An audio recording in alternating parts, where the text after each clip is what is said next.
Hi అండి. నమస్తే. Welcome back to Navatha's kitchen. ఈరోజు వీడియోలో మనం డ్రై ఫ్రూట్స్ మిల్క్ షేక్ ఎలా చేయాలో చూద్దాము. నా వీడియోని కంప్లీట్‌గా చూడండి.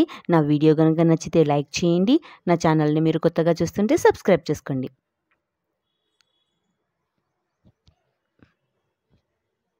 డ్రై ఫ్రూట్స్‌తో మిల్క్ షేక్ ఇది చాలా హెల్తీ అండి. ఇది ఎలా చేయాలో ఇప్పుడు చూద్దాం మనం.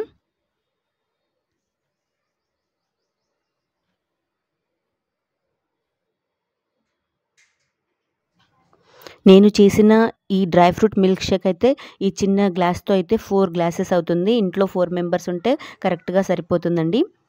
ఇప్పుడు ఎలా చేయాలో చూద్దాము.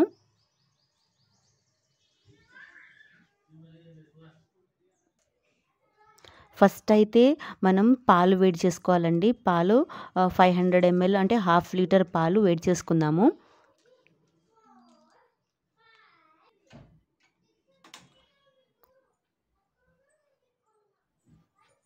గిన్నె తీసుకొని ఇప్పుడు పాలు వేసుకొని పాలైతే వేడి చేసుకుందామండి. ఒక పొంగు వస్తే సరిపోతుంది.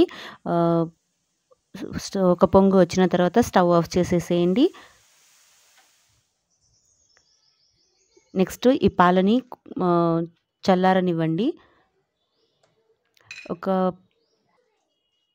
15 వరకు బాదం తీసుకొని వాటర్ వేసుకోండి. వాటర్ వేసి వాటర్‌తో కడిగేసి నెక్స్ట్ దీన్ని నానబెట్టుకుందామండి. ఒక 3 అవర్స్ వరకు అయితే నానబెట్టుకుందాము.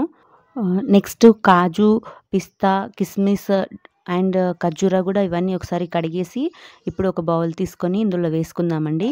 ఒక 10 వరకు కాజు తీసుకోండి. నెక్స్ట్ ఒక 10 పిస్తా తీసుకోండి. 10-20 కిస్మిస్ మన స్వీట్‌నెస్‌కి తగినట్టుగా ఒకవేళ నేను షుగర్ అయితే వేయట్లేదు దీంట్లో. అందుకే కొంచెం ఎక్కువగానే వేసుకుంటున్నాను. అండ్ ఖర్జూరాలు కూడా ఒక 10 వరకు తీసుకుంటున్నానండి. ఇప్పుడు వాటి గింజలన్నీ తీసేసిన తర్వాతకి ఇవన్నీ ఒక బౌల్‌లో వేసేయండి. నెక్స్ట్ ఈ డ్రై ఫ్రూట్స్ మునిగేంత వరకు పాలైతే వేసుకోండి. పాలు చల్లారిపోయి ఉంటాయి కదా! సో, ఆ పాలు ఇందులో వేసుకొని ఒక 3 అవర్స్ వరకు పక్కన పెట్టేసాము. ఈ మిగిలిన పాలని ఫ్రిడ్జ్‌లో పెట్టుకోండి. ఫ్రిడ్జ్‌లో పెట్టేస్తే కూల్ అయిపోతుంది.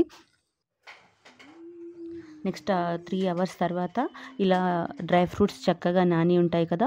ఇప్పుడు మిక్సీ జార్ తీసుకొని ఇదంతా ఇప్పుడు అందులో వేసుకుందాము.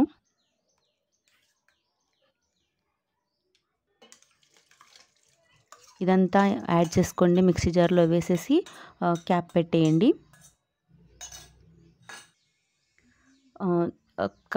మనం బాదాము వాటర్‌లో ఎందుకు నానబెట్టానంటే దాని స్కిన్ తీసుకుంటున్నాను. అందుకే లేకపోతే డైరెక్ట్ పాలలో కూడా మనం అప్పుడే స్కిన్ తీయనవసరం లేదు అనిపిస్తే ఈ బాదం కూడా దాంతో పాటే వేసి నాననివ్వండి. నెక్స్ట్ 2 ఇలాచీలు కూడా తీసుకొని అందులో వేసుకోండి. ఫ్లేవర్ బావుంటది.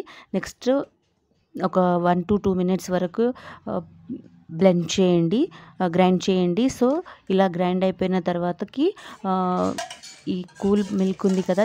మనం ఫ్రిడ్జ్‌లో పెట్టిన పాలు కూడా వేసేసి మిగిలిన పాలు ఇదంతా వేసి కూడా ఒకసారి ఒక 2-3 మినిట్స్ వరకు బ్లెండ్ చేసుకుందామండి.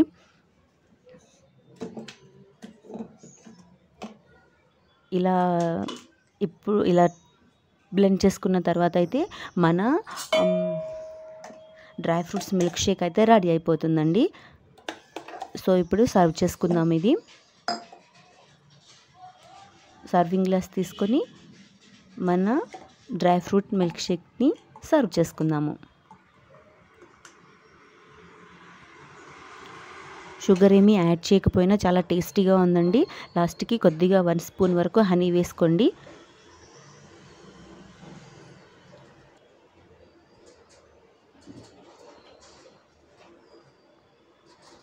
Thank you so much for watching అండి. నా వీడియో కనుక నచ్చితే లైక్ చేయండి. నా ఛానల్‌ని మీరు కొత్తగా చూస్తుంటే సబ్స్క్రైబ్ కూడా చేసుకోండి. Please like, share, comment and subscribe to Navatha's kitchen.